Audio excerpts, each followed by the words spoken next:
Un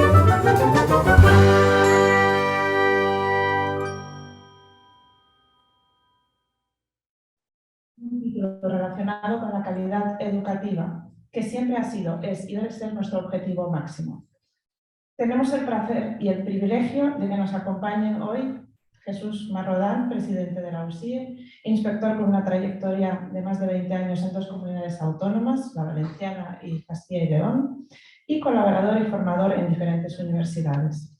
Y Carmen Pellicer, presidenta de Trilema, directora de la revista de cuadernos de pedagogía, emprendedora social, participante en programas Project Zero de la Universidad de Harvard sobre inteligencias múltiples y directora titular de 7 colegios. De verdad que no podría abarcar el currículum de ambos, aunque estuviéramos aquí un buen rato más, así que disculpad si me dejo alguno de vuestros méritos. Insisto, es un placer y un privilegio poder contar con vosotros hoy y sobre todo teneros como formadores de un título universitario de la Universidad Camilo José Cela. Nos vais a presentar la estructura del programa del experto universitario. Después creo que tendréis un pequeño coloquio sobre las necesidades formativas para la inspección educativa y finalmente nos vais a adelantar qué aprenderán los estudiantes de este título de experto universitario en inspección y supervisión educativa. Muchísimas gracias a ambos, bienvenidos y adelante. Gracias. Gracias. Bueno, pues buenas tardes a todos y a todas. Vamos a comenzar el coloquio que, como estaba previsto, habla sobre las nuevas necesidades formativas de la inspección de educación. Pero ya de paso hablaremos de las nuevas necesidades formativas del conjunto del profesorado. Por eso tenemos con nosotros y me acompaña en esta aventura intelectual y universitaria Carmen Pellicer. Como sabéis todos, con la LOE pues se modifican muchas cosas. Hay varias cosas que afectan a la inspección de educación. Una de ellas es lo referido a las funciones de la inspección de educación. Aparecen cosas novedosas, también aparecen cuestiones sobre las atribuciones de los inspectores, pero también pasa con el nuevo del profesorado, como luego nos comentará Carmen, ¿no? Hay cambios en lo que se habla mucho del diseño universal del aprendizaje, se habla de la evaluación competencial, hay novedades en la terminología de la norma legal y de los proyectos que tendrán que trabajar y poner en marcha los centros, como los perfiles de salida, los descriptores, y todo esto se reflejará en una serie de documentos como son las programaciones didácticas, como son los proyectos educativos, y los propios centros pues, tendrán que replantearse su oferta educativa, ¿no? Y su organización interna, ¿no? En lo que respecta a la inspección, sin hacerlo muy largo, las funciones se insiste mucho más en evaluar que otra cosa, sobre todo todo lo que los proyectos de los centros, el funcionamiento de las instituciones escolares, ¿no? Y aparece una nueva función que es una que en parte se estaba haciendo ya en la práctica, pero que aquí se pone en el papel, ¿no? Y es el tema de la vinculación al tema de la mediación escolar, ¿no? Tanto en la resolución de conflictos. Ya no solo conflictos entre alumnos, pero que la gente suele entender, sino desgraciadamente también conflictos entre docentes, entre padres y docentes, alumnos y docentes, ¿no? La casuística se ha ampliado mucho y este es uno de los nuevos retos, el tema de la mediación, ¿no? Y la convivencia, es algo novedoso e importante, también es un reto para los centros, ¿no?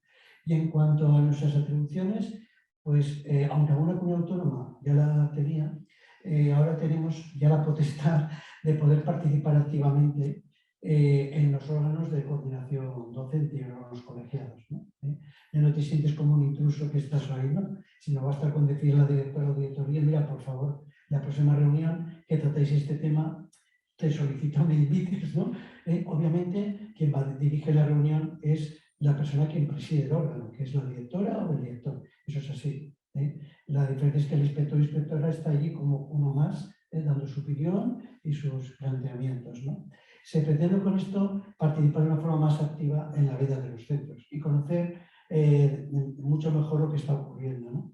Y también evitar ese error a menudo frecuente de algunos inspectores y inspectoras, más bien originado por la falta de tiempo, de hablar solo con los equipos directivos, ¿no? Hay que hablar con los profesores, con los que son los agentes realmente que están en la vida académica, ¿no? Y el otro es por la otra cara de la moneda, ¿no? Con la pandemia, por ejemplo, nos ha ocurrido mucho que, bueno, hemos tenido algunos negacionistas en el mundo educativo, muy puntuales, pero nos hemos visto obligados a lo que ponía ahí, a levantar actas de infracción y a hacer requerimientos, ¿no? Y bueno, pues esto que una comunidad autónoma lo tenía muy regulado, pues ya se establece, se hace para agilizar cualquier procedimiento sancionador y sobre todo se hace para que no haya que esperar a otro tipo de denuncias o quejas de padres. O sea, si unos padres te comunican una situación que crees que es irregular, no hace falta que esperes más. Tú mismo vas al centro y ahí lo que veas actúas, ¿no? Bueno, pues son tareas nuevas, funciones nuevas, atribuciones nuevas, que eso va a requerir pues, formación, ¿no? Y eso, parte de este tema, lo queremos trabajar en este título de experto, ¿no? Pero como os ponía aquí, esto no son solamente temas de los inspectores. Aquí hay temas de mediación, de vocabulario, de reglamentos, de proyectos, de forma de trabajar en las aulas que nos van a afectar a todos, ¿no? Y en este sentido, ¿se me puedes pasar? Bueno, pues aquí he hecho un pequeño esquema que quería que fuese el punto de partida para hablar con mi compañera y amiga Carmen, ¿no? Los centros y los docentes tenemos que hacer nuestros diagnósticos, tenemos que tener en cuenta los aspectos legales, institucionales y pedagógicos, ¿no? Cada uno tendrá que elaborar a nivel de centro sus planes de formación, puede ser un instrumento fundamental de cambio, como bien sabe Carmen por la experiencia larga y fructífera que tiene con sus centros, pero también cada uno tendrá que hacer su propio itinerario personal. Uno no puede esperar que el centro me organice la vida de necesidad, y cada uno tiene sus necesidades formativas, ¿no? Y aquí queda luego la aplicación. Pues Carmen, ya te toca a ti. Pues yo voy a recoger casi que el guante que has dejado de que os vais a sentar en los órganos de coordinación. Estoy encantado. Uno más, porque yo creo que voy a empezar diciendo que no vais a ser nunca uno más. Creo que esto es algo que hay que asumir. Yo creo que cuando el inspector o la inspectora llegan a un centro, su figura y la autoridad que tienen, pues puede ejercer muchas funciones. Una, por ejemplo, es avalar, ¿no? y dotar de autoridad también al equipo directivo, al proyecto. Yo siempre digo que al final blindar, ¿no? un poco la escuela frente a muchas veces todos esos conflictos que vienen de fuera. Entonces creo que bueno, que soy un poco la única no inspectora en el claustro docente del máster, y creo que una parte de mi rol fundamental es traer la voz del otro lado, de cómo estamos viviendo en las escuelas, no solamente por los centros de nuestra fundación, sino también porque nuestro equipo de formación pues, imparte aproximadamente 7.000 horas de formación anualmente en centros de todo tipo, en todas las comunidades autónomas, y pisamos mucha escuela desde el otro lado. Entonces creo que uno de los elementos que vamos a aportar precisamente es esa visión, ¿no? Cómo está percibiendo el cambio en general el profesorado, todas las incógnitas que están todavía en el aire, que todavía no han salido los decretos, y supongo que a lo largo de los meses que va a transcurrir el máster, justamente vamos a ir viviendo juntos. Correcto, de hecho, como bien sabes, la universidad tuvo una movilidad de retrasar un poco el inicio del título de experto porque nos faltaban elementos legislativos para ponerlo en marcha, ¿no? De hecho, la próxima sesión que haremos así abierta y será el día 15 y hablaremos de algo que estaba ahí muy en la patata caliente, que es la evaluación, ¿no? Sí, en este momento, en estas semanas, estamos todos con estos nuevos currículums que acaban de salir, que todavía estamos procesando. Esta mañana mismo hemos tenido un encuentro con equipos directivos de escuelas, de muy diferentes escuelas, y bueno, todo el mundo está viendo que han salido los borradores, todavía no han salido los decretos autonómicos, qué va a pasar, qué son esto de las nuevas competencias, bueno, que nos ha costado aprender de estándares, ahora me los quitan. Un poco toda esta incógnita, ¿no? de qué va a pasar, porque claro, hay que pensar que en septiembre es primero, tercero, quinto, primero secundaria, tercero secundaria, primero bachillerato, no sabemos qué va a ser la EBAU, o sea, hay bastante inquietud y realmente hay novedades, ¿no? Esta mañana comentaba con los directores, hay cosas que sustancialmente pueden ayudarnos a avanzar, sobre todo en este caso en el diseño curricular, ¿no? Todo el tema de ámbitos, de organización de la globalización o las áreas de la primaria, la posibilidad de ser flexible. Yo creo que la LOMLOE trae encima de la mesa para los centros mayor flexibilidad y mayor autonomía. Y esto es un arma de doble filo. Yo creo que lo llevamos reclamando mucho tiempo. Vamos a necesitar aprender a vivir esa autonomía y esa flexibilidad con rigor, y creo que ahí la inspección tiene un un papel fundamental, pero a la vez, ¿no?, hay que ganar también esa pluralidad, es decir, vamos a ir caminando a que dos centros no sean exactamente iguales, ¿no? No, porque su contexto tampoco lo es a menudo. Y porque, bueno, la ley prevé que vamos a poder incluso tener asignaturas propias, decidir en el centro una parte del currículum, y todas estas medidas que, claro, hasta que no se concreten en los decretos de desarrollo, pues todavía hay mucha incógnita, ¿no? Pero se abre una nueva perspectiva, ¿no? Entonces yo creo que la configuración que hemos pensado en el máster justamente para acercar, ¿no?, ese acompañamiento a la realidad de las aulas en un momento de tanto cambio, yo creo que es tremendamente útil. ¿Qué tres temas crees tú que pueden ser los que más pueden los docentes en general sentir inquietud de, bueno, ¿qué tengo que aprender? ¿No? Bueno, porque el vocabulario, no me digas que no es total, ¿eh? No, vocabulario, bien. Es que al final, tristemente, uno de los resultados de los cambios legislativos tan frecuentes es que ha blindado un cierto escepticismo entre los docentes. Entonces, va a llevar su tiempo el que realmente esto eche a andar, sinceramente. Creo que hay que evitar la tentación de que la implantación de la nueva ley se convierta en un mero proceso burocrático donde llenemos cajitas y las programaciones donde ponía estándares, pongamos criterios de evaluación, borremos con la goma virtual, que es mucho más fluida, y realmente tomemos esa oportunidad, ¿no?, para repensar qué es lo esencial en los currículos, ¿no? Ha habido mucha crítica sobre si han bajado los niveles, han subido los niveles. Yo creo que hay una nueva configuración, ¿no? El tema de las competencias específicas sería, por ejemplo, mi primera lección. Es decir, el que articular el concepto de las competencias básicas con la nueva formulación europea, las novedades que trae la competencia aprender a aprender, que es mi módulo en el máster, entre otras cosas, ¿no? Pero junto a ellas las competencias de área específicas de cada área, que de alguna manera intentan acercar los saberes básicos a las competencias, ¿no? Yo creo que ese nuevo concepto trae muchas posibilidades y eso requiere formación y aprender a programar. Y luego, perdona, más periodo 3, hay uno fundamental, que es la evaluación. Hay una gran preocupación entre el profesorado y en los equipos directivos. ¿Qué va a pasar con la evaluación a varios niveles? ¿Qué va a pasar con la EBAU? Esta mañana salía entre los directores. ¿Qué va a pasar? ¿Cómo vamos a poder evaluar, por ejemplo, los ámbitos? Si vamos a impartir globalizadas 3 materias, va a haber 3 calificaciones, una, la media. O sea, ¿cómo se va a articular? Y luego todo el tema de la evaluación del desempeño profesional. Y el tercer tema, que hay una gran preocupación, es el diseño de la carrera profesional docente, que también hay un compromiso del gobierno para que se dibuje en los próximos meses. Pues digo que el máster va a tener que ir construyéndose porque esos 3 temas van a tener que articularse en este tiempo, ¿no? Hombre, para el primer borrador de la carrera docente, desempeño de la carrera docente, el Ministerio tiene una fecha de caducidad, como los valores, que es el 20 de enero del 22, porque es cuando caduca el primer año que tiene que presentar el documento, y no tenemos nada de esto, ¿no? Hay un tema más hay dos preguntas que quería plantear contigo, ¿no? De las competencias en los currículos se incorporan con la LOE en 2006. Han pasado 15 años. ¿Qué nos ha ocurrido? ¿Qué nos ha ocurrido para que en 15 años todavía estemos con tanto rechazo, en cierta forma, a evaluar competencialmente, o que nos falten técnicas, recursos? ¿Hay un cierto escepticismo? Bueno, yo creo que los modelos de formación del profesorado son caducos, quiero decir, hay mucha buena voluntad, pero hay mucha confusión y creo que todavía están muy anquilosados en modelos muy antiguos. Hoy no se puede diseñar un modelo de desarrollo profesional pensando en los cursillos de 12 horas, de 15 horas, de 20 horas. Creo que hace falta una reforma. Y cualquier cursillo, además. Pero vamos, que hay una parte importante de lentitud y de carencia. La formación en un modelo competencial de currículum tiene que ser diferente. Entonces, ahí hay un ítem. Luego, yo creo que hay un doble discurso en estos años en la legislación. Se habla de competencias, pero se evalúan los contenidos. Y los modelos de evaluación, o mejor dicho, los modelos de calificación no han variado.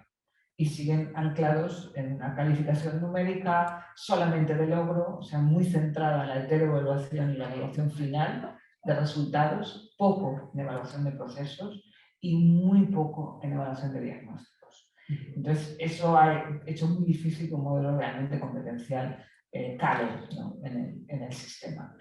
Y luego es un cambio muy profundo. Entonces, 15 años son pocos años en educación. A veces también perdemos un poco la perspectiva, ¿no? Entonces, yo creo que hemos avanzado, sí, creo que se ha avanzado, creo que se avanza, se ha avanzado más en primaria. No se ha tocado el bachillerato, nunca. Es la primera vez, la LOMLOE es otra de las grandes novedades, incorpora el discurso de competencias tanto en infantil como en bachillerato, que eran dos etapas que se habían quedado colgadas. Entonces, claro, llegabas a secundaria y los profesores tenían miedo, decían, bueno, es que vamos a hacer todo esto que nos dices, ¿y qué va a pasar con la EBAU? ¿Qué va a pasar cuando lleguen a bachillerato? Que esto de las competencias ya no va con ellos, ¿no? Entonces, bueno, pues ahora vamos a dar un paso importante al tocar el bachillerato. Y, por supuesto, yo creo que en FP hemos avanzado mucho en los modelos competenciales, creo que ahí sí que ha calado bien el discurso y seguimos avanzando. Yo espero que ahora demos un paso grande. Antes has comentado con mucho acierto el tema de los profesores y la preocupación por la EBAU. A mí siempre me da la sensación que nuestro bachillerato se ha quedado siempre castrado, y queda un poco fuerte, por la obsesión de la EBAU. No tanto por la EBAU, por el examen, que los chicos obviamente se agobian, ¿no? Sino por una universidad que no entiende que la forma de aprender en la secundaria ha cambiado. Porque a mí muchas veces los profesores me lo decían, ¿no? Yo en un primer bachillerato todavía hago pues, rúbricas, hago cosas, y cuando llego al segundo de bachillerato me encuentro con un temario muy rígido que me plantea un tipo de examen que todo lo anterior que hemos trabajado con los chavales pues no sirve para casi nada, ¿no? Los chavales dicen, bueno, pero es que esto no es otra forma de examinarse, ¿no? ¿No crees que también la universidad debería entrar en este reenfoque de la yo creo que la universidad ha entrado. Quien no ha entrado es el segundo bachillerato. Pues creo que las universidades están cambiando, el ejemplo de ello es la que estamos ahora, que es con una reformulación bastante importante en muchas de las grados y de las carreras universitarias, en las nuevas titulaciones. Creo que la universidad avanza más rápido que nuestro segundo de bachiller. Yo creo que es encarce y los modelos de acceso que son inamovibles, que han sido inamovibles durante años, ¿no? Y bueno, tenemos muchos ejemplos de desarrollos de bachillerato diferentes, ¿no? Que se están trabajando en otros países. Nosotros acabamos de terminar, y veremos en el máster, un estudio para el BID, para el Banco Interamericano de Desarrollo. Durante 2 años hemos hecho un análisis de 23 países, de toda la evolución curricular en los 23 países, y cómo se han ido insertando todo el modelo de Skills 21, que llaman ellos, son los modelos competenciales europeos y no europeos, dentro de los sistemas y las políticas educativas. Y las dificultades que tenemos aquí también son parecidas. Y una cosa son las políticas educativas y los discursos en los congresos, y otra cosa es cómo lentamente va permeabilizando las aulas de los sistemas educativos, ¿no? Entonces, esa especie de doble discurso, de doble nivel, es relativamente similar a lo que nos pasa aquí, que tampoco es que nosotros seamos tan distintos, y creo que se va avanzando. Y quizá por eso, voy a volver a hacer marketing del máster, creo que hay un tema fundamental en el trabajo que vamos a hacer, y es ayudar a que la inspección entienda la innovación y sus fundamentos. Yo digo ahora un poco, nosotros empezamos ámbitos hace 7 años y éramos alegales, vamos a dejarlo ahí. Y ahora somos precursores, ¿no? Cuento esto un poco... pero por eso es importante, ¿no? Entender y dedicar tiempo a la avanzadilla, ¿no? Yo creo que en un sistema hay que mimar, ¿no? Y dejar como una especie de laboratorios de buenas prácticas con fundamento, ¿no? Con rigor. Por eso vamos a dedicar un tiempo a la neurociencia, al avance en el estudio del aprendizaje, porque al final es importante que el sistema sea capaz de permitir, ¿no? que se avance con distintas velocidades. Y eso es lo que hace que el sistema vaya generando un cambio de expectativas, ¿no? Y es una de las cosas que creo que hay que analizar, dónde está la flexibilidad. Y creo que la LOMLOE prevé precisamente esa incorporación de la flexibilidad en la organización de los centros.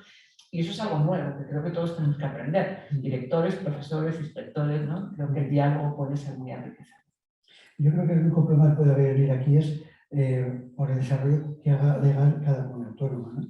Porque claro, el gobierno plantea un real decreto, cada comunidad hace su decreto, aprovechando su porcentaje de desarrollo curricular, y luego, bueno, esperemos que a los centros les dejen capacidad de maniobra, porque si luego solo dejas elegir una optativa, por ejemplo, o reduces mucho la capacidad de reorganizar las materias en ámbitos o las áreas, pues lo has hecho peor casi todo, ¿no? Sí, esperamos que se respete, ¿no? Es muy triste algunas de las manifestaciones que se escuchan donde se politizan estas decisiones, que al final tendrían que ser educativas y no políticas, ¿no? Pero bueno, dentro de todo hay determinadas cosas que no van a poder eliminar, creo que yo siempre veo las oportunidades. Hay que pelear, la ley está aprobada, esto es un país democrático, hay que implantarla y hay muchas cosas que pueden ser un enriquecimiento para los centros.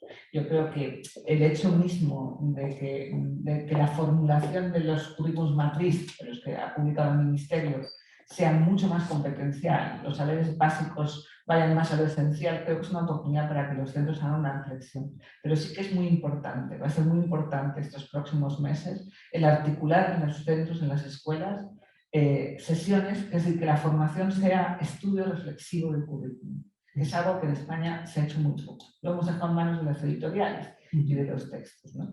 Pocos profesores han leído el decreto del BOE o del DOC o del...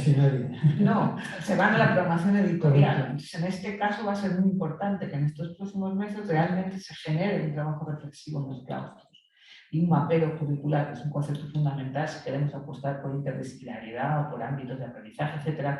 Y ese trabajo es muy importante, la función de asesoramiento que tiene la inspección, ¿no? Sobre todo, sí, yo estoy de acuerdo, porque a mí se me ha sorprendido cuando visitaba algunos centros los miedos de ciertos docentes y directivos a ciertos cambios, ¿no? Cuando te encontrabas a un profesor que decía, bueno, es que si hacemos esto no habrá libro de texto, ¿no? ¿Y cómo os usan claro. los inspectores de excusa? Bueno, pues sí, también somos la excusa perfecta. La excusa perfecta, es que el inspector... Sí, yo recuerdo que le decía, bueno, pero no conozco ninguna ley que te obliga a tener un libro de texto, ¿no? Pero sí, buenísimos, los hay excepcionales, o sea, decir, ustedes elijan el material que necesitan. El libro de texto lo puedes tener como material de apoyo y trabajarlo, como quieras, ¿no? Pero sobre todo les decía, elegir no por inercia, elegirlo con conciencia, ¿no? O sea, porque tú crees que eso es lo más oportuno, ¿no? Nosotros llevamos trabajando en ámbitos de aprendizaje en secundaria con libros de texto, y los libros de texto no se hicieron en su momento pensados, pero como recursos, es decir, lo fundamental es que el libro de texto no te sustituya. Yo siempre digo que la mayor amenaza a la autonomía docente es uno mismo. Sí. Es no querer usar esa libertad para sentarte a reflexionar y a diseñar el aprendizaje de tus alumnos, ¿no? Entonces, yo no, o sea, creo que los libros de texto siguen jugando un factor fundamental en los centros y lo van a seguir jugando durante mucho tiempo, ¿no? Porque al final son un recurso más fiable que Google. Porque, es más serio, más riguroso. Sí, nosotros había unas áreas que impartimos en libros y otras que impartimos con libros de texto, ¿no? Pero claro, jugar y diseñar toda una área, una disciplina sin un material guía requiere muchas horas y mucha profesionalidad y mucha experiencia. Y eso no siempre lo tienes disponible en todas las horas del día, ¿no? Y, bueno, y también creo yo, bueno, un problema nuestro a veces, ¿no? Depende de los centros, mucho trabajo cooperativo y colaborativo, ¿no? Sí. Es decir, cada profesor tiene que salir un poco de su burbuja, sí, y decir, bueno, yo puedo decir más de mi área o de mi materia, pero esto es un proyecto de equipo, de centro, ¿no? Además, el tema de los ámbitos es que obliga. O sea, tanto el tema de los ámbitos como el tema de la codocencia o el aprendizaje por proyectos, que en algún momento en la misma ley se menciona como lo más posible, el diseño universal de aprendizaje, y todo lo que la ley ya menciona requiere sí o sí trabajo colaborativo y equipos docentes, ¿no? Y muchas horas sentados juntos trabajando. Es un tema menos popular. Pero no se va a poder hacer ese cambio si no se generan equipos reales de trabajo compartido y de programación compartida.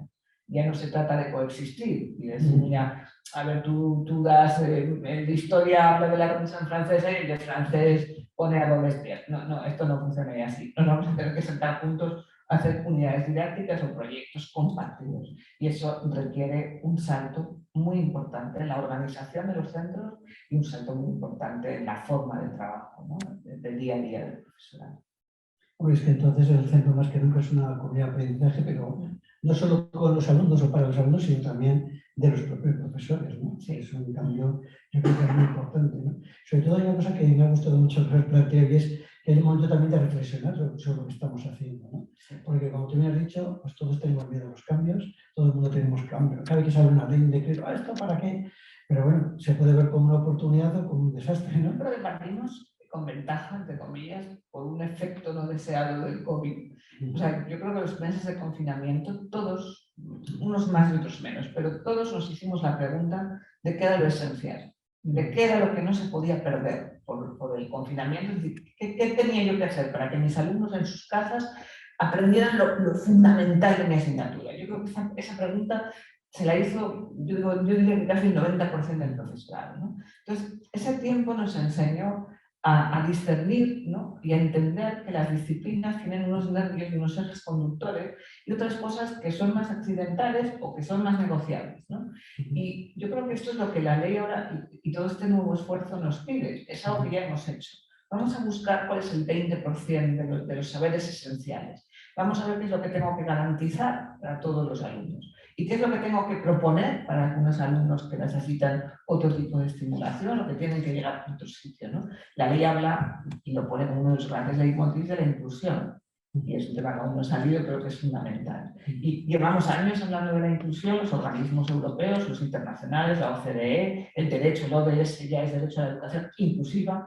Es decir, hay una apuesta general, una necesidad de inclusión. Pero hay muy poca didáctica de la inclusión. Y esto es otro de los desafíos que viene ahora, ¿no? Y es cómo vamos a trabajar la didáctica, es decir, cómo vamos a poner todas esas grandes ideas y deseos en aula para modificar nuestra metodología, nuestras estrategias y sobre todo la personalización, ¿no? Y ahí hay otro gran desafío, ¿no? Que va a requerir mucho acompañamiento y mucha formación. Y porque al final estoy haciendo marketing en mi módulo, que tenemos una parte dedicada justamente a todas las necesidades y las circunstancias, ¿no? que nos presentan hoy en día. Tú ponías la función nueva que tiene la inspección en la mediación, que Es otro elemento clave. de facto ya la ejercíais. Sí, bueno, a puerta cerrada casi, sí, porque tenías continuamente pues, padres que denunciaban a docentes, discusiones entre claustros, en el seno del claustro, perdón, y decías, bueno, aquí habrá que hacer algo, ¿no? Sí. Y no se trata de ir con el garrote, porque no sirve para No, nada. es lo que hacemos los directores, que se llama la inspección. Sí. Pasar la pelota. Quizá ahora podemos... Y a veces te la pasan en el peor momento, cuando ya no tiene mucho arreglo. Claro. La situación ya muy averiada, ¿no? Quizá en esa nueva función haya posibilidad de plantearse prevención y no solamente hacer de bomberos, sino realmente poder negociar con los centros, sobre todo con los centros en entornos más vulnerables, determinadas medidas o situaciones o iniciativas a lo mejor más innovadoras de prevención de conflicto, que en muchas áreas son claves, son fundamentales, ¿no? Yo solo te mando WhatsApp cuando tengo los gordos. Es un poco esto, yo creo que eso hay que superarlo, ¿no? Sí, eso, sobre todo yo creo que tenemos el módulo de evaluación, hay una parte de evaluación de centros, de los compañeros de la inspección de Aragón, que lo imparte muy bien, y un tema va a ser ese, que el centro tiene que hacer, como si me parece correcto, su propio diagnóstico. Antes de meterse a la batalla, te dice, bueno, qué formación tenemos, qué tipo de alumnado tenemos, qué familias tenemos, qué equipo docente tenemos, ¿no? Y porque tú sabes que, y vosotros lo habéis explicado muy bien muchísimas veces, tampoco se trata de hacer grandes diseños de proyectos maravillosos, un corte y pega de lo que ocurre en otros centros, cuando tu centro, tu equipo docente, tu contexto de familias, pues no es el mismo, ¿no? Nos queda por saber qué va a pasar con la formación de los equipos directivos. Yo creo que es un tema que todavía no ha salido y es un tema crítico, que es cómo se preparan los órganos de dirección y de liderazgo en los centros cuando hay un gran porcentaje, tú lo sabes, de centros donde los equipos directivos están prácticamente por obligación. Y ahora es muy complejo dirigir una escuela, ¿no? Y realmente el bienestar emocional, psicológico, incluso vocacional, me atrevería a decir, de los equipos directivos es una gran cuestión y un gran desafío. Y yo creo que ahí la inspección también puede trabajar mucho y esperemos que en el diseño de carrera profesional aborden este tema con seriedad y con posibilidades, porque realmente es fundamental. Sí, porque se sigue con la vieja idea de que cualquier docente puede ser un buen gestor y todos sabemos que no. O sea, uno opositó para ser un trabajo determinado de docente, ¿no? Pero de repente, como tú bien dices, bueno, pues yo haré de director, haré de jefe de estudios. Y tienes que hacerlo sobre la marcha. Un buen profesor no necesariamente es un buen director. Correcto. Un buen director siempre debe ser un buen profesor. Esto es otro tema, pero no al revés. No tiene propiedad computativa, como decían los de matemáticas, ¿no? Bueno, yo creo que el tema de los equipos directivos que se apuntó, yo creo que va a ser clave. Quizá la primera formación habría que darse a los equipos directivos, ¿no? Para evitar caer en eso de nos apuntamos todos a un cursillo, que como tú decías antes, me comentabas previamente a comenzar la tertulia, el coloquio, me apunto a un curso de 30 horas y ya está, y no se trata de un cursito de 30 horas. No, y es verdad que hay iniciativas serias de propuestas de formación para poder dirigir, pero claro, el tema del acceso a la dirección, del acompañamiento y de la salida de la dirección, pues no es tan fácil, ¿no? ¿no? Y luego la dirección colegiada, el liderazgo compartido y no personalista, es decir, hay muchas cosas que vamos a tener que abordar, ¿no? Y al final es fundamental, es que no... Nosotros en el libro blanco, que sabes que fui autora con José Antonio Marina, en el libro blanco ya proponíamos que hubiera una triple vía en la carrera docente, ¿no? Que hubiera un modelo de desarrollo profesional que beneficiara a los buenos profesores de aula que siguen en el aula, que no quieren dejar el aula, porque al final sacas al mejor profe para esa jefe de estudios y le quitas un montón de horas. Y lo pones de director y acabas en la clase y dices, bueno, entonces los buenos profesores se van a gestión y entonces ¿quién se queda? Es decir, esto es un problema, ¿no? Entonces proponíamos un diseño de carrera profesional de docencia pura y dura, un diseño de carrera profesional para los que quieren aprender a gestionar, que tiene su parte, bueno, pues hay un abanico enorme de legislación, tú sabes, de gestión económica, en fin, hay muchos temas que hay que aprender a hacer y que hizo historia, ¿no? Porque yo siempre digo que los de geografía e historia sirven para todo. Yo soy historia. Te has echado no sé, ¿eh? me enseñaba, pero sé que es de todo. Cada vez que una asignatura nueva, así la mía, pues geografía e historia, ¿no? Yo siempre lo veo un poco Yo por te esto, todo, ¿no?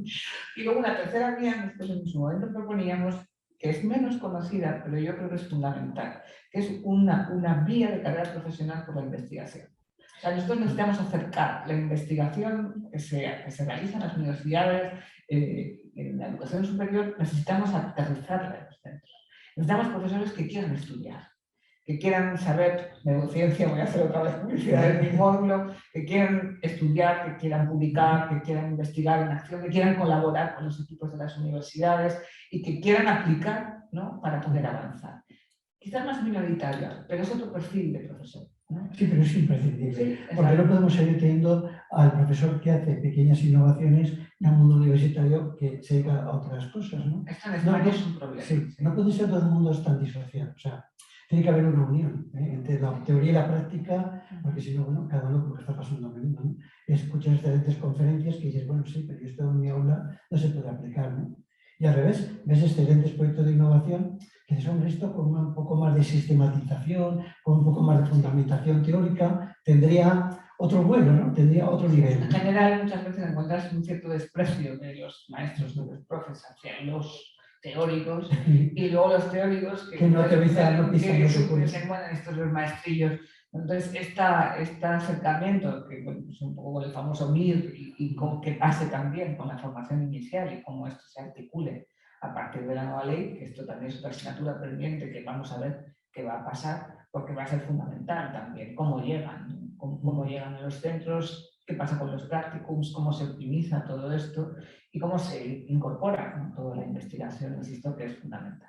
En la página web del Ministerio, creo que lo habré visto hace un par de días, entonces, el Ministerio ya ha colgado el anuncio de que se va a modificar el Real Decreto actualmente del año 2007, que regula pues, el acceso a los cuerpos docentes. Ayer estaba Alejandro Tiana, tuvimos una tertulia en El Mundo por la mañana y estuvimos discutiendo sobre esto, que anunciaba que están en ello porque es urgente, como tú ya decías. Claro, porque es que además con la pandemia se han quedado congeladas montones de convocatorias públicas, se han pasado un montón de cuestiones y ahora ya hay que darle salida, ¿no? Hay que darle salida de alguna manera, no podemos tener unas plantillas, que es otro tema que nos afecta mucho el sistema educativo, ¿no? Esos centros que cada año el 30 al 40% de la plantilla se vuelve, sobre todo en algunos centros públicos, a cambiar continuamente. Eso no puede seguir así, porque aquí no haces equipos. Sí, así no puedes avanzar. Es un desafío. Yo también creo que es una barrera o es una dificultad. Me preocupa lo mismo, en la misma medida, me preocupa las plantillas, el otro 30% que no se mueven de ese centro ni que los maten, que llevan allí 20 años y que llevan dando quinto de primaria 20 años y que como de repente un año les des horario en segundo de primaria tienen una crisis y cogen una baja por depresión. Quiero decir, el inmovilismo es tan malo como la movilidad para ejercer un proceso de transformación. Yo creo que necesitamos acompañar y ayudar a que los centros tengan proyectos fuertes, sólidos, claros, que sean fácilmente compartibles, que permitan una inmersión inicial, es decir, las primeras 2 semanas haya una inyección de formación fuerte a ese 30% de profesorado nuevo, para que se suban a un carro que sabe dónde va. Y que ya está funcionando. Claro, entonces que sí, claro que los centros incorporamos, bueno, nos pasan los nuestros, pues hemos tenido muchísima movilidad, no solamente pasan los públicos, también pasan los concertados y más estos 2 últimos años, que como ha habido tantas plazas COVID, ha habido mucho movimiento de profesorado, lo sabéis bien, en la concertada. Y también hemos tenido aproximadamente ese porcentaje del 30% de profesorado nuevo, ¿no? Y bueno, pues quiero decir, se puede diseñar el diagnóstico, la formación práctica a un proyecto y a un modelo que camina. Y si camina bien, pues es relativamente fácil que tú puedas subir a un profesional, le formes, nosotros llamamos el kit básico, la caja de herramientas, y le mentorices, es decir, le pongas un mentor, un profesor con más experiencia que sea capaz de acompañar esa inversión, ¿no? Y yo creo que hay que superar esas barreras a veces que nos ponemos un poco de, es que como hay tanta movilidad no podemos hacer nada, ¿no? Puedes hacer muchísimas cosas porque fíjate cuántos profesores que pasan por tu centro, si tu centro es bueno, ¿cómo estás esparciendo al final una semilla de transformación del sistema? Eso es lo que el que viene también te puede traer ideas novedosas, ¿no? Que también hay que tener menos miedo a que el que viene por eso es tan importante la formación de los equipos directivos, porque hay que saber dirigir, gestionar, ¿no? En tiempos turbulentos, como se dice ahora, ¿no? Pues toda la corriente de liderazgo ágil y de cómo trabajas con equipos cambiantes, ¿no? Es una de las cosas que hemos tenido que aprender por necesidad. Y en ese sentido creo que es una inversión importante e imprescindible, ¿no? El cómo formamos a equipos directivos para gestionar plantillas cambiantes en proyectos sólidos y estables. Y eso es un gran desafío, ¿no? Y creo que es una necesidad imperiosa en los planes de formación. Sí, pero sobre todo una formación que tiene que ir acompañada de que a una motivación para estos equipos directivos. Tú sabes que en gran parte de las comunidades autónomas y gran parte de España nos cuesta mucho encontrar equipos directivos. Tienen que cobrar más, lo voy a decir claramente a cámara.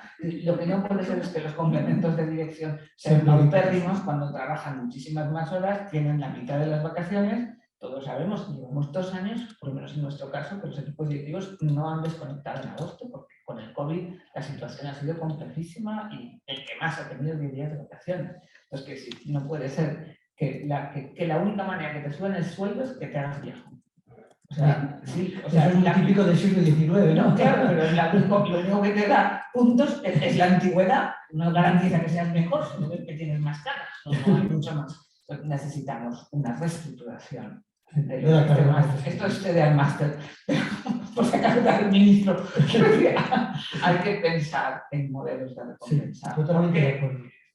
No puede ser. No, y otro tipo de organización. Yo, por ejemplo, cuando visitaba colegios maravillosos en la Comunidad Valenciana, a uno de la fundación vuestra, a mí me sorprendía el trabajo ingente que hacía. Bueno, me sorprendía, no lo sabía, ¿no? Pasa que cuando te pones tú una mañana al lado del secretario o secretaria del centro, dices, vamos a ver, a esta persona necesita una ayuda de un técnico. O sea, hay contables en el mundo, ¿no? Hay informáticos. No puedes tener un señor que se ha preparado a ser profesor cada día 4 horas sentado en un ordenador, tecleando alumnos y con unos programas informáticos infames, ¿no? Dices, esto no puede funcionar así. O sea, estamos utilizando a un señor como mero administrativo, cuando podría tener otro tipo de capacidad de gestión, ¿no? Sí. Es un tema que yo creo que la administración debería, tanto en cualquier centro, replanteárselo, ¿no? Sí. Más recursos humanos es algo que es fundamental, ¿no? Es decir, al final, otra de las cosas que hemos vivido en estos 2 últimos años, y los profesores COVID, que digo yo, ayer justamente también lo hablábamos con el secretario de Estado, es decir, para nosotros ha sido una bendición, porque de repente tienes un número de horas más, menos, todo esto es muy discutible, pero al final has tenido docentes flexibles que el centro ha podido decidir dónde hacía más falta, ¿no? Y yo creo que ese es uno de los elementos de esa autonomía que reclamamos desde los centros, ¿no? Porque al final tú sabes mejor que nadie que tienes un tercero complicadísimo y que has cogido un profe COVID, no había tantos problemas de habilitaciones, papeles, tu cualificación. Hemos tenido la flexibilidad suficiente para tomar decisiones en términos de adjudicar los recursos donde el centro piensa que más falta hace. Seguro que ha habido piratería, como siempre hay, pero yo creo que ha sido muy minoritario, ¿no? Entonces, un poco, ¿hacia dónde queremos caminar en esa autonomía? Pues justamente a tener un grado de flexibilidad, ¿no?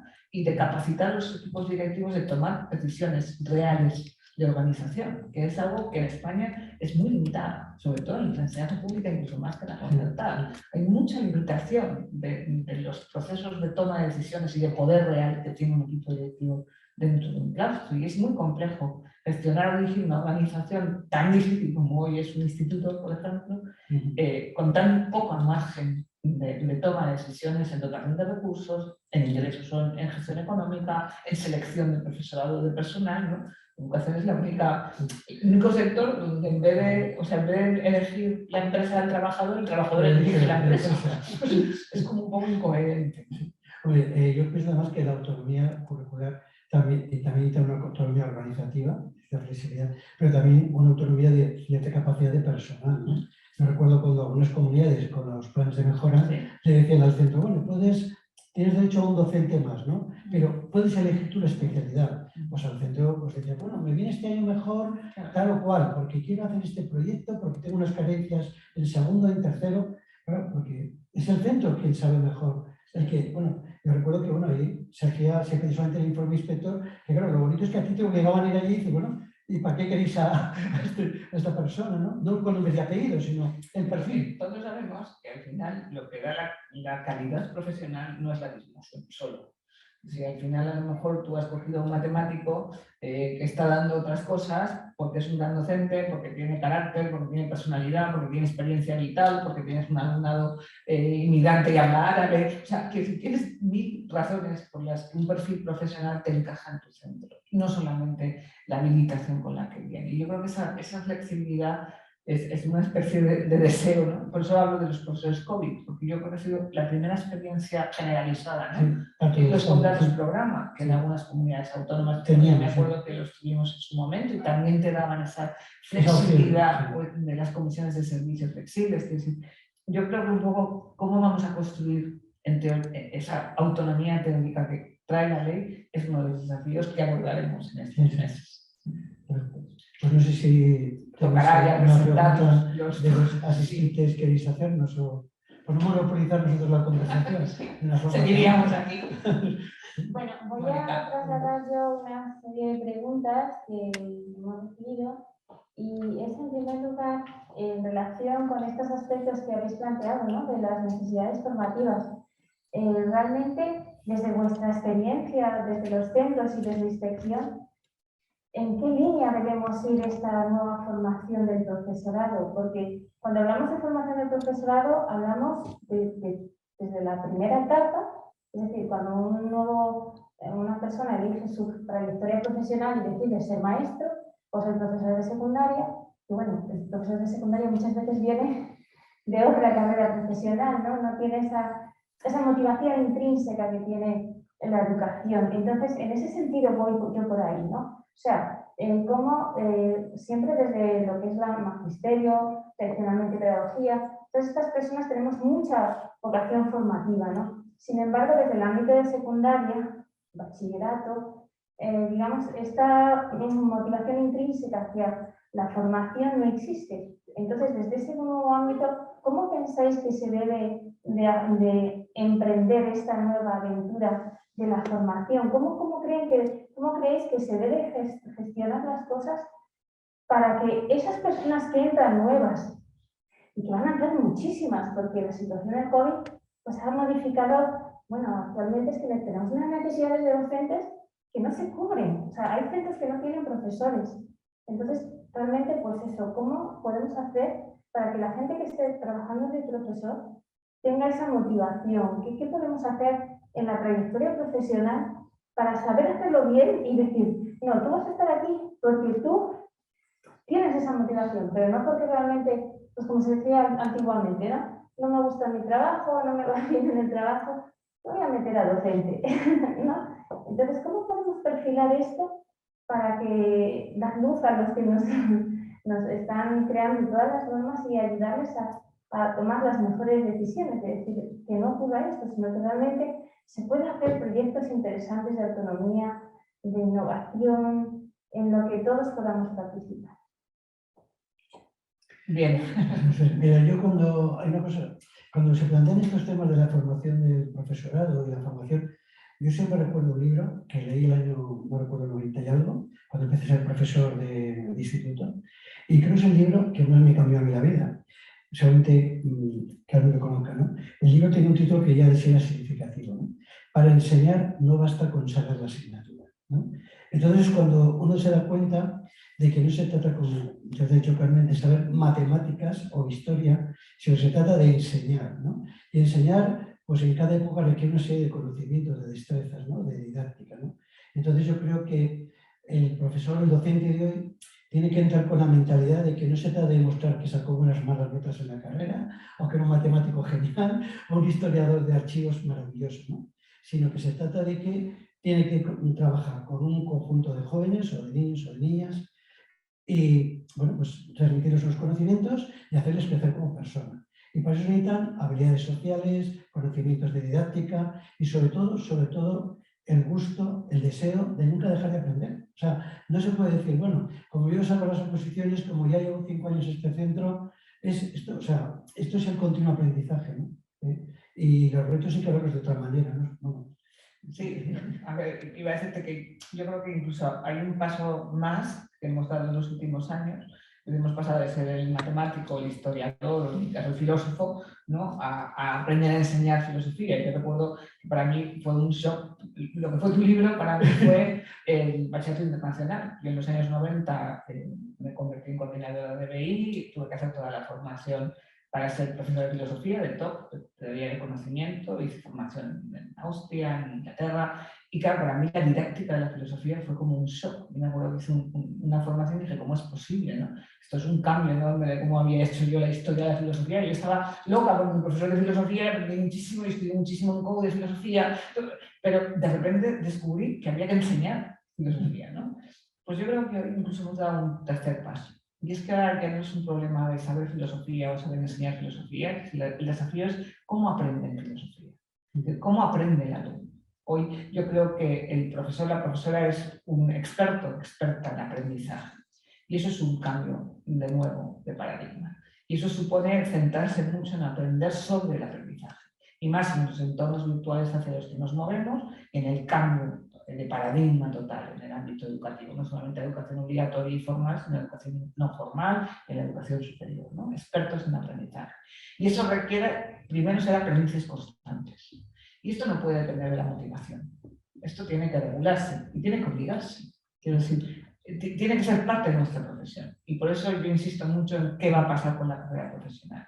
Nosotros en nuestras escuelas tenemos obligatorias 120 horas de formación permanente anuales, de las cuales una parte, en nuestro caso un tercio de esas horas, depende del proyecto institucional. Y entonces la institución, la fundación, decide cuáles son las prioridades. Este año nuestra prioridad son las funciones ejecutivas y la personalización. Y todos vamos a trabajar en atención, gestión de la metacognición, la memoria, el funcionamiento de la memoria, cómo estimular. Y esto es algo de nuestro proyecto. Luego cada escuela tiene que decidir como escuela qué necesita la escuela que sus profesionales aprendan. No se pueden hacer los planes de formación preguntando a ver cada uno qué quiere. No, la necesidad es el proyecto de la escuela. Si mi escuela tiene una población con un problema lingüístico grande y necesitamos aprender a trabajar el castellano como segunda lengua, porque tengo, como en mi caso, 95% de alumnado inmigrante, necesito que mi claustro aprenda esto. O si tengo un grado de problemas de disciplina, voy a necesitar que el claustro, en mi escuela, en mi proyecto, requiera profesionales muy formados en disciplina positiva. Y es un tercio, 40 horas, que decide el centro en función de la necesidad del proyecto del centro. Y el tercer bloque, el tercer tercio, otras 40 horas que cada profesor selecciona. Y ahí sí, hay un abanico de posibilidades, desde el que se matricula y hace un máster de no sé qué, como el que asiste a webinars distintos y acredita en el portfolio profesional, acredita cada año todas las acciones formativas, que no son, insisto, cursillos. Hay hermanamientos de visualización y observación entre iguales, con la reflexión posterior, tienen que hacer al menos de 6 y 12 horas de observación entre iguales. Hay coaching o mentalización, donde entramos a observar y tenemos una evaluación de desempeño. Hay momentos de reflexión sobre los estándares y evidenciar los logros de progreso. Es decir, hay muchas otras acciones. Hay pilotaje, es decir, cuando comenzamos algo nuevo, se considera como parte de la formación el pilotar una experiencia y escribir, por ejemplo, un artículo sobre la experiencia. Es decir, hay que romper el modelo de la formación como que llega un señor llegando a un rollo. Esto se tiene que terminar. Sí, pero si me permites, fruto de mi experiencia con mi inspector, yo me encontré muchas veces al contrario, ¿no? Un claustro vota un proyecto de formación en centros, la administración de turno o bien le da dinero o le manda un asesor o le manda técnicos, y luego cuando llega al final del curso te encuentras con que solamente participa en el proyecto el 30 al 40% del claustro, ¿no? Y dices, bueno, ¿de qué sirve esto, no? ¿De qué sirve esto? Y luego nadie evalúa, perdón. Te hago de abogado del diablo. Sí. ¿Y por qué hacen el curso? ¿Qué obtienen con el curso? No, a ver, ellos lo hacen porque de esa forma el centro, cuando luego se apuntan, pues como se da una parte económica más importante en función del teórico porcentaje, yo solo llegué a proponer a algunos jefes de formación, digo, oye, lo que tenéis que ver es cómo acaba el camino, es decir, no que el 80% ha votado esto, sino realmente el 80% ha hecho más la formación. Y luego la segunda parte, ¿no? Bueno, dos partes más. Uno, se eligen a veces temas que no tienen nada que ver con el centro. Yo cuando era director de un centro de formación de Alcira, de nuestra comarca de Ribera, me sorprendió mucho un centro, pues me pidió el equipo de tubo que fuera allí, estuve allí, hicimos unas encuestas. Lo que más preocupaba al profesorado eran los problemas que tenían en ese centro con los chiquitos de tercero. No sé por qué era tercero, pero no, llevaban ya varios años, que había trifulcas, que había gente tal, bueno. Y dije, bueno, pues vamos a hacer una lista de temas que podemos trabajar juntos durante todo el año. Y nosotros pues pondremos los recursos. ¿Tú sabes el tema que más salió y que todo el mundo quería hacer? Educación para la voz. Y tú dices, vamos a ver, me estáis diciendo que tenemos un problema de convivencia grave con los alumnos, de falta de compromiso de las familias y tal, de unas tutorías que no terminan de funcionar, y tú me hablas de educación de la voz. El último curso que votó mi claustro en el IES, donde yo estaba en Nazaret, en Valencia, conoces bien el barrio, Sí. Nazaret, con el alumnado que teníamos, votamos en claustro, el curso salió bailes de salón. Y ese fue el curso que se votó en claustro el último año está bien. Quiero decir, claro, por eso insisto que los planes de formación no se evalúan por la satisfacción del profesorado, se evalúan por el impacto en el cambio en el aprendizaje de los alumnos.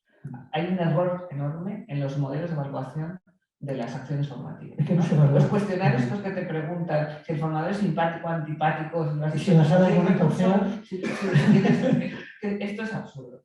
Eso no evalúa nada. O sea, que si al final la evaluación de una acción formativa, no siempre de un cursillo, es un mes después, yo en mi aula estoy haciendo las cosas de otra manera. Esa es la pregunta que tengo que hacer. Es el impacto en el aprendizaje de mi alumnado es donde tiene que revertir. O he hecho un curso de organización del centro, han cambiado los horarios, han cambiado los espacios. Es decir, si no hay cambios, la formación, aunque seas muy simpático y muy buen comunicador y la gente se lo haya pasado muy bien, no ha servido para nada. Entonces hay que modificar estructuralmente los planes de desarrollo profesional. Y eso pasa por evaluación, un modelo de evaluación de desempeño profesional docente, como hay en la mayoría de los países avanzados y en muchos países latinoamericanos que nos han pasado por delante. Modelos Chile, por ejemplo, lleva muchos años haciendo evaluación de desempeño, ¿no? Con estándares. Necesitamos un modelo de estandarización de competencias profesionales. Todo el mundo habla de la competencia digital y de la necesidad de evaluar la competencia digital, y es muy útil, pero un docente necesita muchas otras competencias complementarias, vamos, complementarias no, yo creo que incluso más importantes. Más prioritarias incluso. Y necesitamos un modelo que sistematice esa evaluación de desempeño profesional. En el máster veremos uno. Yo creo que pasaremos a los contenidos, ¿no? Porque Sí, si os parece, vamos a dar comienzo con los contenidos para no demorar mucho el tiempo. Y vamos a comenzar primero con el profesor don José María Vega Mur, maestro licenciado en Derecho, Pedagogía y inspector de Educación. Tiene experiencia en docente, en dirección de centros en educación y también en jefaturas de inspección. Ha colaborado en muchas universidades y además ha participado en numerosos tribunales de oposiciones. Así que vamos a pasar a contactar con él y esta sesión la haremos en diferido. Así que adelante, José María. Vamos a pasar contigo. La cámara. Que encienda la cámara. Cámara. No sé si puedes encender la cámara, José María. No, el anfitrión no me lo permite. Creo que tienes que dar a autorizar.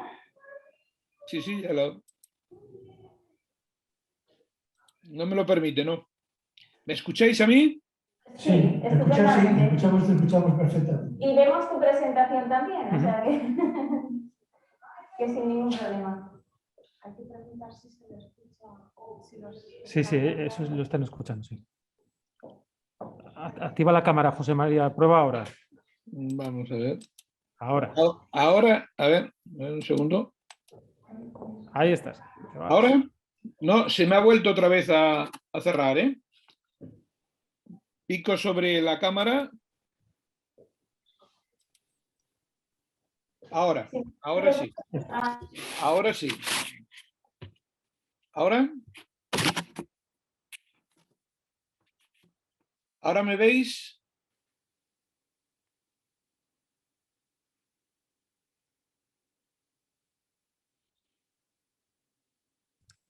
Cuando quieras. Con la presentación. ¿Ya puedo empezar?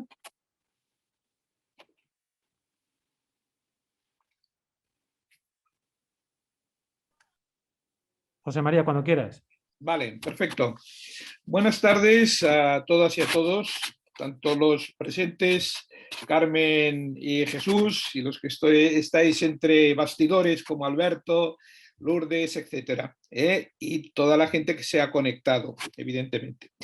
Bien, en cuanto a la presentación que me toca hacer del módulo, quisiera aclarar una cuestión. Este módulo lo impartimos entre dos inspectores, la señora María Mercè Berenguer Aspón, que es inspectora de la plantilla de Barcelona, y el que les habla, José María Veramur, también inspector. Hemos distribuido a lo largo de todo el título diferentes bloques, y el bloque o módulo que nos ha tocado a nosotros impartir es el titulado La inspección de educación en el marco de la función pública y el sistema educativo. ¿En qué consiste? En grandes líneas, este módulo que nosotros presentamos trata las bases normativas más importantes y significativas que debe de tener un inspector o una inspectora. Esta es la idea básica. Evidentemente que está muy relacionado con los otros módulos que hacen compañeros como José Luis Castán y Lourdes, como Jesús y Alberto, y también como Carmen y Violeta. Bien, ¿en qué contenidos nosotros pretendemos dar en este módulo? Lo hemos dividido en 5 temas.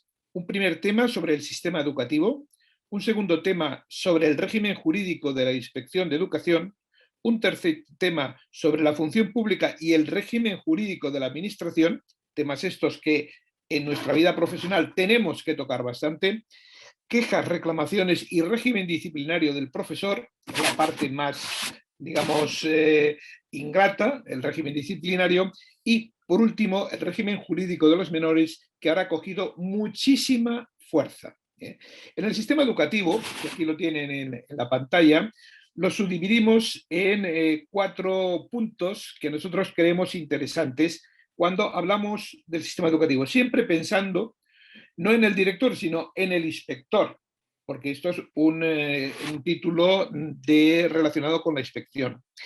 Marco de Acción Educativa 2030 y objetos del desarrollo sostenible. El inspector tiene que conocer todo el objetivo, el horizonte Europa 2030, y sobre todo, en especial, el objetivo de desarrollo sostenible número 4, que es el que más parte conlleva el tema educativo. Después tenemos un segundo punto, el sistema educativo español en el estado de las autonomías. ¿Qué pretendemos hacer aquí?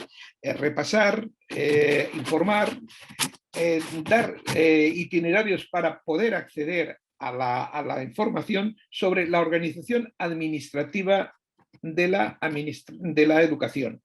La organización administrativa de la educación, tanto a nivel del Estado como a nivel de las comunidades autónomas. Hay que recordar, todos lo sabemos, que España, desde la Constitución de 1978, ha habido una serie de transferencias en materia de educación, hasta el punto que actualmente hay, podríamos decir, las 17 comunidades autónomas, administraciones educativas son, siempre bajo el paraguas de la normativa básica del Estado. Una cosa importante también es que conozcan los futuros inspectores qué son las conferencias sectoriales. son elementos de coordinación entre el Ministerio y las administraciones educativas autonómicas. En cuanto al tercer punto, ordenación y organización de las enseñanzas, se hace un repaso general de cómo está estructurada el sistema educativo español. Las enseñanzas de régimen general, las enseñanzas de régimen especial, todas ellas, estoy hablando de las no universitarias, a las cuales tiene acceso la Inspección de Educación, desde un centro de música, régimen especial, una escuela oficial de idiomas, un instituto, una escuela de primaria, hasta un jardín de infancia, el 03. O sea, abarcamos desde 03 hasta la entrada en la universidad. Después el tema 2. El tema 2, que ya entramos más en materia. Régimen jurídico de la Inspección de Educación.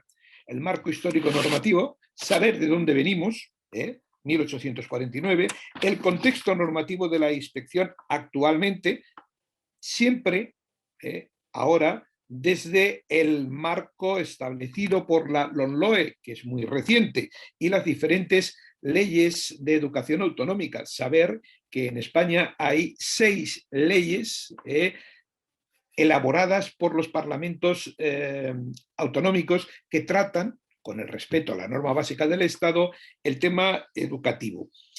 Las funciones y atribuciones de la inspección, que Jesús lo ha nombrado aquí, es una cosa muy importante, por eso lo tratamos aquí partiendo de la LOMLOE y de lo que dicen las comunidades autónomas. También hablamos de los componentes. Los componentes, ¿quién integra la inspección? Los dos bloques son, a fecha de hoy, el CIE, Cuerpo de Inspectores de Educación, que son la gran mayoría de los inspectores, y después también se puede ejercer la inspección en comisión de servicio, para aquellos profesores que por un tiempo determinado pueden ejercer previo concurso de méritos y teniendo los requisitos previos que se tiene para presentar a las oposiciones. El objetivo es ser todo concurso-oposición, pero algunas veces, por diferentes situaciones, se tiene que acudir a este sistema que también lo contempla la normativa. Requisitos y formas de acceso, les indicaremos la manera de acceder al cuerpo de inspección a través del concurso-oposición, las fases, el temario, etc. Y por último, la organización y estructura a nivel general de España y de las diferentes comunidades autónomas. La tipología de cargos que hay, es inspector jefe o inspectora jefe, inspector jefe o inspectora jefe adjunto, etcétera, etcétera. Pasados estos dos primeros temas muy teóricos, pasaríamos al tema 3, que es la función pública y el régimen jurídico de la administración. Este ya es un tema muy práctico, en el cual, aparte de analizar inspección y función pública, no nos olvidemos que somos funcionarios, somos empleados de la administración, los inspectores, el régimen jurídico de la administración, dos, al menos pinceladas, o la parte nuclear más importante de las dos leyes que regulan la administración desde el punto de vista jurídico, la Ley 39 y la Ley 40 del año 2015, y aquellos principios generales que debe de tener toda administración. Y una cosa que está muy de moda ahora, muy en la línea, como por ejemplo la emprendeduría, aquí en la administración es la gobernanza, la teoría de la gobernanza, que se lo explicaremos también. Procedimiento administrativo, evidentemente todo el proceso para la creación de un tema, de un acto administrativo, y el funcionamiento de los órganos colegiados. Ya los dos últimos temas, quejas y reclamaciones y régimen disciplinario, tanto desde el punto de vista de alumnos como de profesores. Y por último, el tema quinto, y con esto ya acabo, es el régimen jurídico de los menores. Ahora, por las diferentes circunstancias de la vida y de la sociedad, los menores, desde el punto de vista de su protección, situación de desamparo, los menores inmigrantes, todo el maltrato de menores, todas estas cuestiones las analizaremos desde el punto de vista de la inspección, y en especial el papel que tienen que desarrollar o llevar a cabo los centros, los indicadores de maltratos, etcétera, y para acabar, todos los servicios que intervienen en menores, tanto en el ámbito policial, judicial, educativo, que es la inspección y los equipos de asesoramiento psicopedagógico, y el bienestar social. Esta diríamos que es la parte más significativa que daremos nosotros. En cuanto al procedimiento, ya en las guías didácticas del módulo ya se expresan de una manera muy clara que haremos pruebas de autoevaluación, como harán la resta de los compañeros, y la resolución de casos prácticos. Esto más o menos es la idea que tenemos, y sobre todo dejar muy claro que cuando no haya alguna cosa que no se entiende por lo que sea, tanto mi compañera María Mercé como yo estaremos encantados de solucionarla vía chat o vía lo que sea. Yo más no alargaría el tema. Yo creo que he hecho los 8 minutos que me tocaban y ya está. Muchas gracias a todos. Ya pasamos a presentar el próximo módulo, que corresponde a los profesores, la doctora María Lourdes Alcalá Ibáñez y el profesor, el doctor José Luis Castán Esteban, con quien tuvimos el gusto hace unas semanas de disfrutar de una conferencia que nos dio junto con Pilar muy interesante. Va a pasar a presentar el módulo la profesora, la doctora María Lourdes Alcalá Ibáñez, que es maestra, licenciada en psicopedagogía, doctora en pedagogía, y ha ejercido 20 años de maestra, directora de centro, especialista en organización escolar y orientación escolar. Es además inspectora jefe adjunta en Aragón.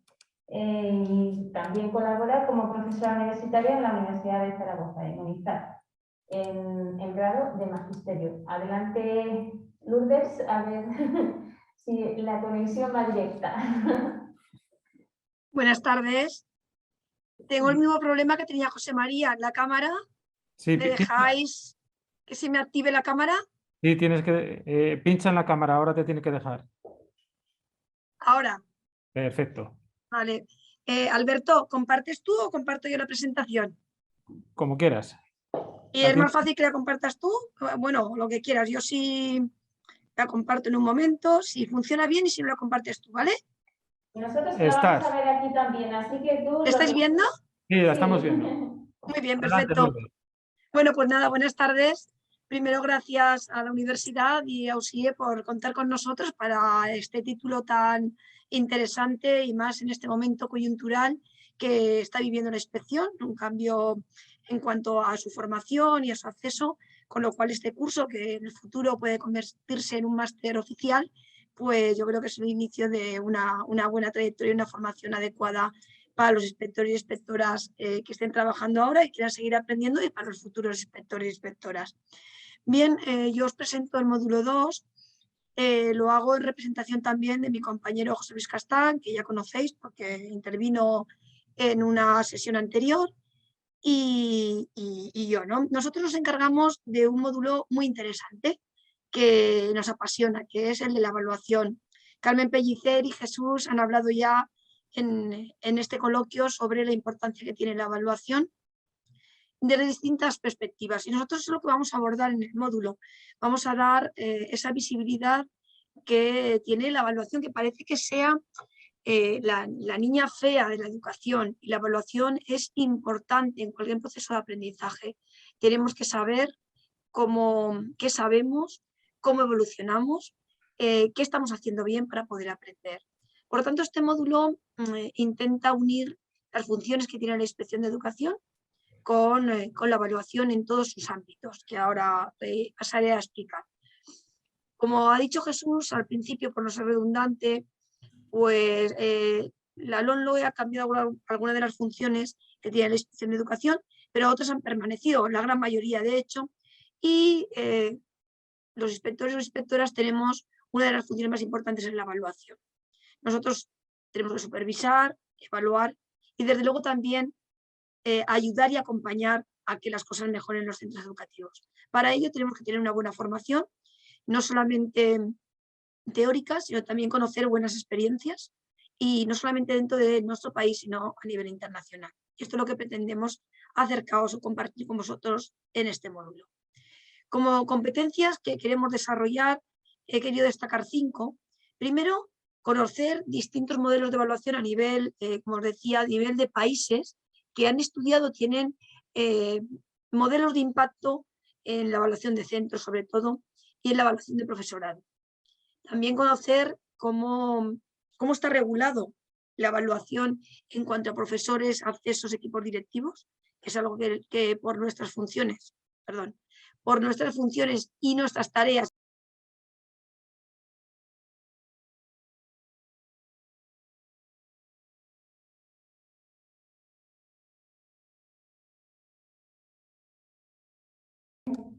Vamos a ver si lo solucionamos. Lourdes, no te escuchamos.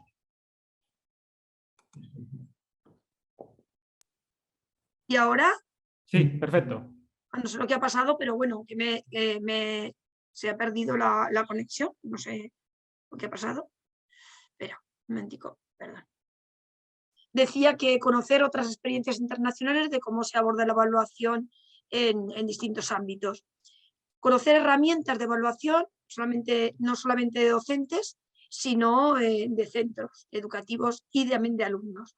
Y por último, conocer los principales modelos que hay del sistema educativo en su conjunto. Por tanto, este módulo tiene 4 temas. El primero de ellos aborda, bueno, cómo está el ordenamiento jurídico, qué dice la normativa general y de cada una de las comunidades autónomas respecto a la evaluación en general del sistema educativo, de la rendición de cuentas y de la autonomía.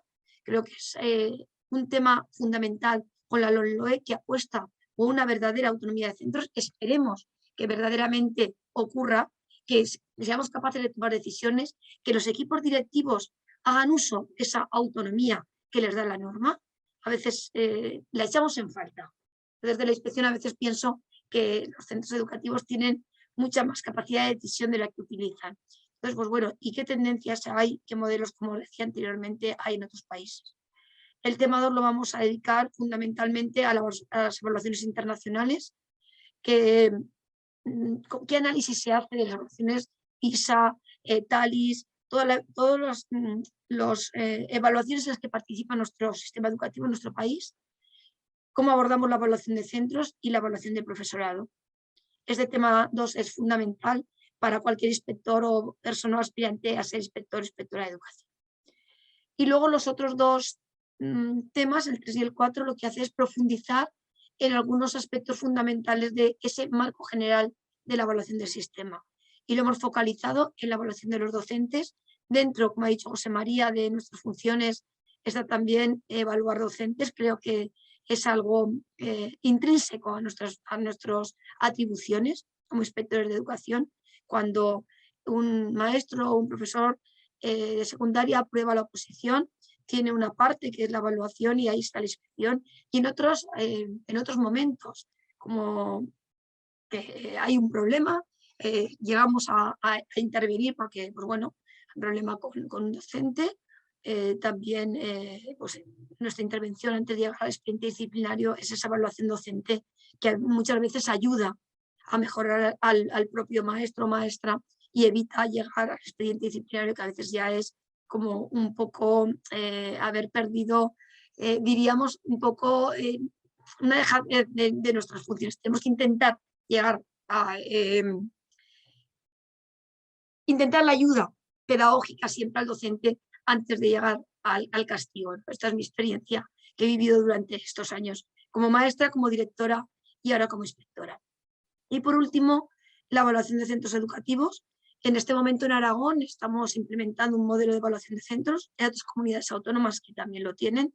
Creo que los centros educativos tienen en la norma hacer una evaluación de su trabajo, de su programación, de lo que hacen durante cada año escolar, cada curso escolar, a través de su programación general anual, de su memoria, pero pensamos que hay un paso más y hay que intentar darles los modelos y los instrumentos necesarios para que tengan una buena autoevaluación, sepan qué están haciendo bien, qué está funcionando, qué no está funcionando y poder establecer planes de mejora respecto a su día a día en su centro educativo. Estos serían los 4 temas fundamentales que vamos a abordar en el módulo. Para profundizar en el mismo y poder aprender con vosotros, con los alumnos, pues hemos planteado como 2 tipos de actividades. Primero habrá un análisis de casos sobre la teoría que os planteemos y la bibliografía, pues plantearemos casos prácticos porque creemos que es la forma más óptima de aprender. Haremos también intercambiaremos opiniones, reflexiones sobre algún tema a través de foros, y es un test de autoevaluación que nos permitirá pues, verificar pues, lo que vamos enseñando y vamos aprendiendo. Y esto sería todo por mi parte. Solamente daros las gracias y concluir dando las gracias en nombre de José Luis y mío, y espero que sea gratificante para todos este módulo y sea de vuestro interés. Gracias. Muchas gracias por este interesante módulo que estamos deseando todos empezar y profundizar en todo. Bueno, y pasamos al módulo tercero, que tenemos aquí a los dos profesores en directo. A uno ya lo conocéis del anterior evento, que realmente pues ya lo conocemos mucho porque ha estado y nos ha aportado unas grandes ideas anteriormente, y como sabemos es licenciado en Filosofía y Letras por la Universidad de Zaragoza y ha realizado el máster en Ciencias Sociales por la Universidad de Valencia.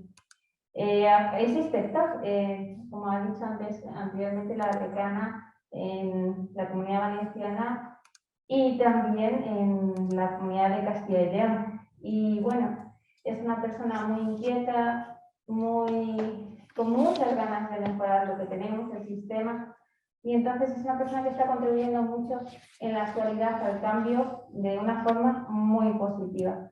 Y el otro profesor que tenemos, profesor inspector, porque aquí todos somos maestros, profesores de primaria y de secundaria, pero siempre esa cosa que digo yo, ¿no? De ser el profesor, pues tenemos aquí a Alberto, adelante Alberto. Alberto es el otro inspector, es de León, es maestro y licenciado en psicopedagogía, tengo entendido. También se ha dedicado a la formación del profesorado y ha sido inspector jefe en León. Es un experto en las zonas rurales y todo esto de los colegios CRA, que mucha gente dirá, ¿qué es eso de los CRA? ¿No? Los colegios rurales agrupados, que, bueno, aquí en Madrid quizás hay pocos, ¿no? Pero realmente hay comunidades autónomas como Galicia, como Asturias, como Andalucía, como Cataluña, ¿no? Donde realmente la incidencia que tienen los centros rurales es muy grande. Y también pues, es muy significativo estas características que tienen tan diferentes este tipo de centros. Así que paso a continuación con Alberto. Le doy a Italia. Muchas gracias, Mónica, por tu amable presentación. Jesús y yo, estamos aquí los dos presentes, vamos a ser los que nos encarguemos de la impartición de este tercer módulo.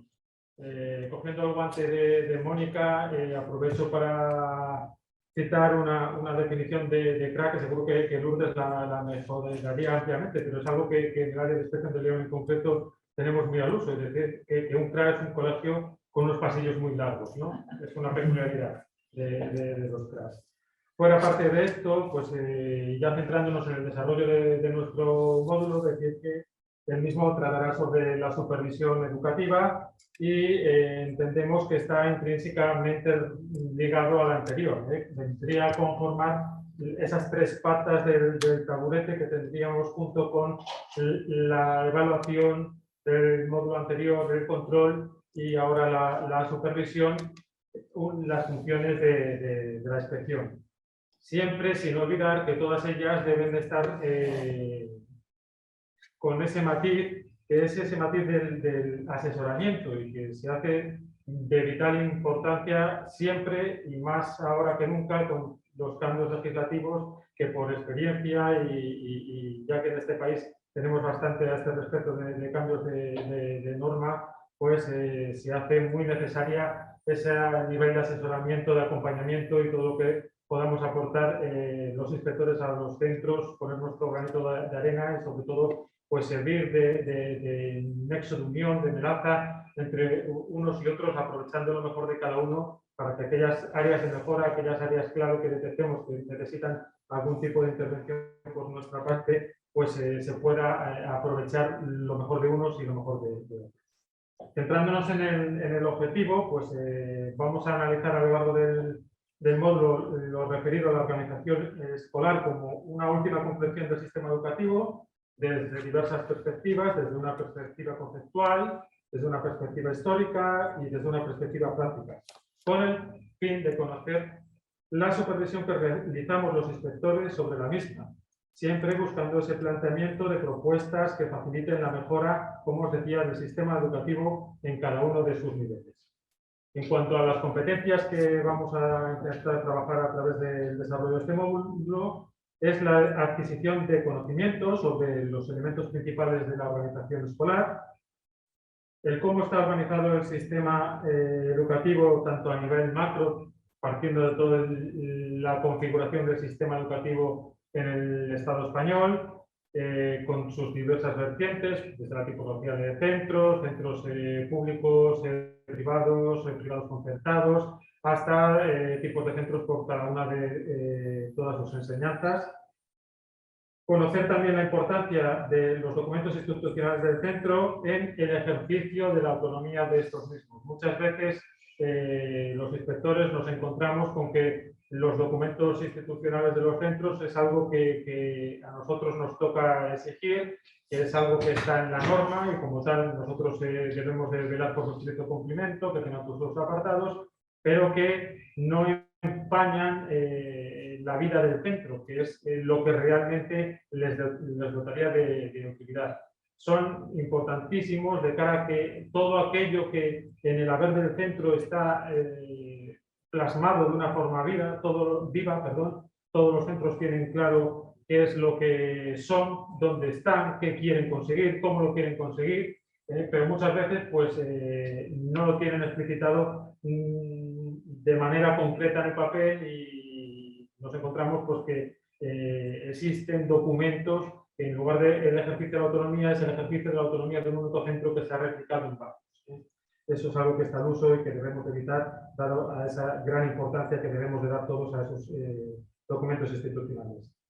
Pasando al tema 4, al punto 4, tendríamos el tratamiento de las técnicas e instrumentos de la inspección en el desarrollo de sus funciones.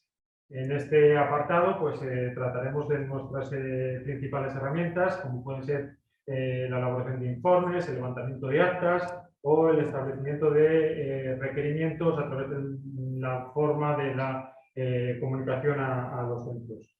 Y fuera parte de estas, y algo que ya ha citado Lourdes como muy importante también para la evaluación, no es lo menos para la supervisión, la mediación escolar.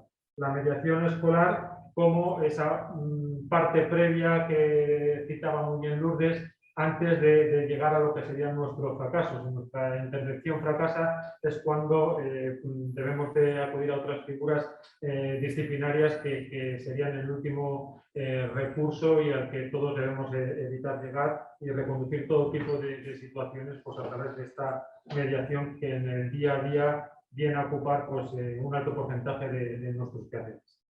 En cuanto a los contenidos, pues decir que todos los contenidos buscarán que se conozca qué es la supervisión, su alcance como parte del control y evaluación que decíamos antes, esas tres patas del taburete, y no olvidar que con todo ello siempre procuramos que se realice ese asesoramiento, que es el que nos va a permitir que los centros conozcan sus áreas de mejora, sus aspectos clave a mejorar y con ello desarrollar así su máximo potencial. En cuanto a la evaluación, pues como ya han citado el resto de compañeros, la realizaremos a través de la realización de casos prácticos y la participación de foros de debate. Más o menos se establecerá un tema de debate para cada uno de los apartados a tratar.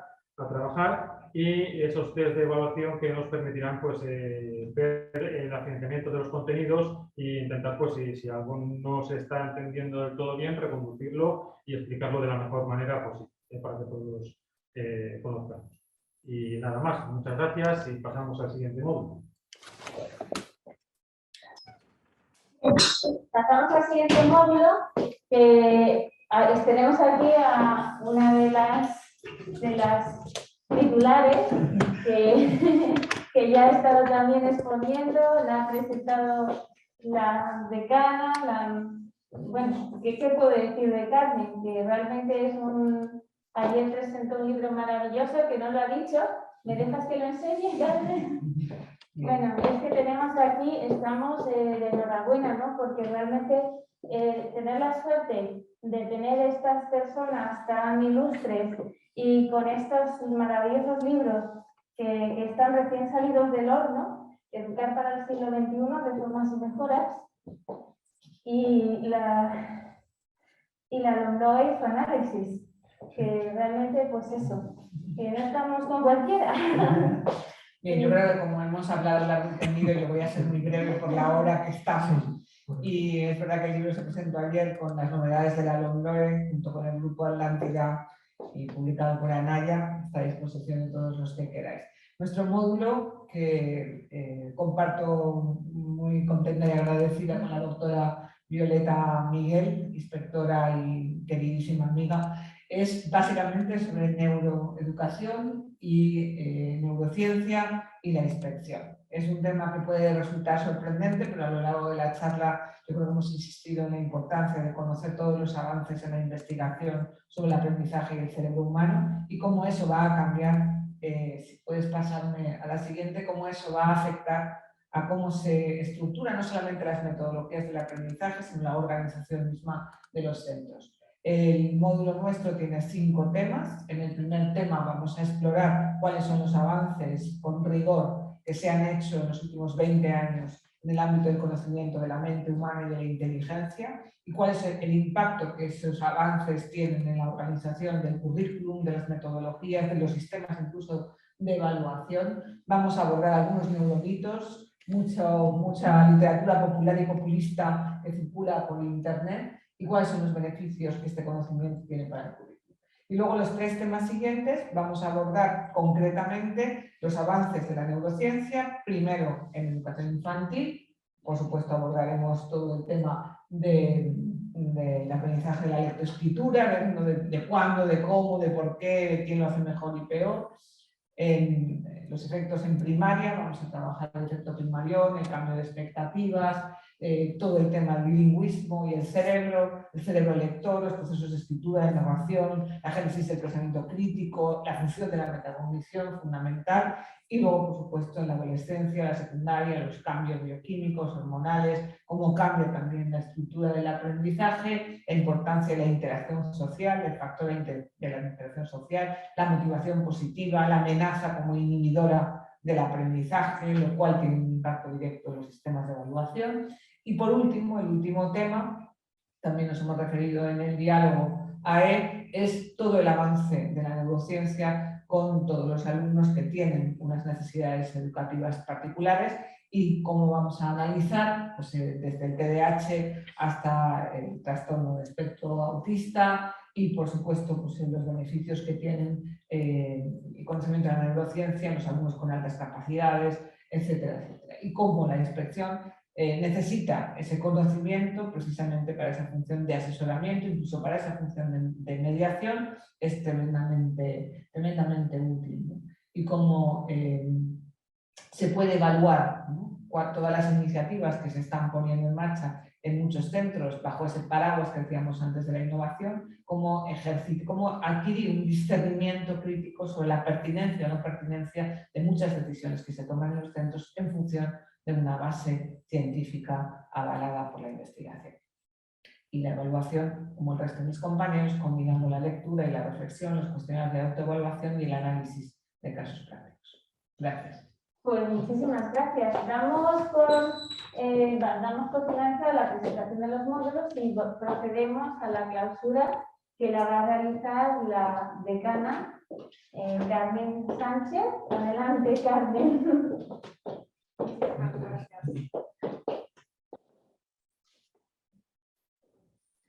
Pues tampoco me voy a alargar mucho porque, bueno, la verdad es que es no sé si se me oye bien, es un tema, la verdad, muy apasionante. Creo que no es un aspecto no son aspectos que solo deberían conocer inspectores, sino efectivamente todo el personal docente de los colegios o incluso de la universidad a los grados, ¿no?, de magisterio. Es muy importante, son contenidos cruciales para poder salvaguardar esa calidad en educación. Entonces, os agradecemos muchísimo el proyecto compartido con nosotros, pero que habéis diseñado, tan detallado, que entra en las entrañas de esa calidad educativa. Creo que solo el repasar vuestro coloquio incluso y esto ya es una formación, es una pequeña formación en sí misma, así que también muchísimas gracias. Creo que las puedo transmitir de parte de los que nos están escuchando, porque algunos me han ido mandando mensajes, así que muy agradecidos, muchas gracias. Habéis dado claves y, bueno, algunos desafíos, como he apuntado la didáctica de la inclusión, la mediación en el sentido amplio, la formación de equipos directivos para liderar y no para tener el poder, ¿no? Observación entre iguales. Todo esto sabemos, todos los que nos hemos dedicado a la educación, que son asignaturas pendientes, ¿no? Los que nos hemos dedicado mucho tiempo, pues lo sabemos. Y creo que vuestro coloquio, si me permitís dar una frase, un titular de vuestro coloquio, de verdad no se puede decir más verdades en menos tiempo. Así que también muchísimas gracias. Y bueno, por cerrar, efectivamente el tema de la evaluación yo creo que es el que cambia retroactiva y retrospectivamente todo lo demás. Es decir, es crucial esa dimensión de la enseñanza y el aprendizaje. Tenemos que priorizar, como habéis dicho, y esa es creo que el gran foco, el aprendizaje sobre la enseñanza, que, bueno, ya lo digo de paso, estando en la institución que estamos, que es uno de los valores que está contemplado en nuestro ideario de valores de la institución educativa, es la prioridad del aprendizaje sobre la enseñanza. Y anuncio simplemente lo que decíamos al principio, que la próxima charla que nos vais a dar es sobre este aspecto tan importante que es la evaluación. Llevará como título Análisis de la nueva legislación de evaluación y tendrá lugar el próximo miércoles, perdón, próximo no, que es festivo, el miércoles 15 de diciembre. Así que nada más, muchísimas gracias. Invito a todos, bueno, a revisar esta grabación, esta charla, a apuntarse al experto y bueno, y así todos añadiremos nuestro granito de arena a la calidad educativa. Muchísimas gracias.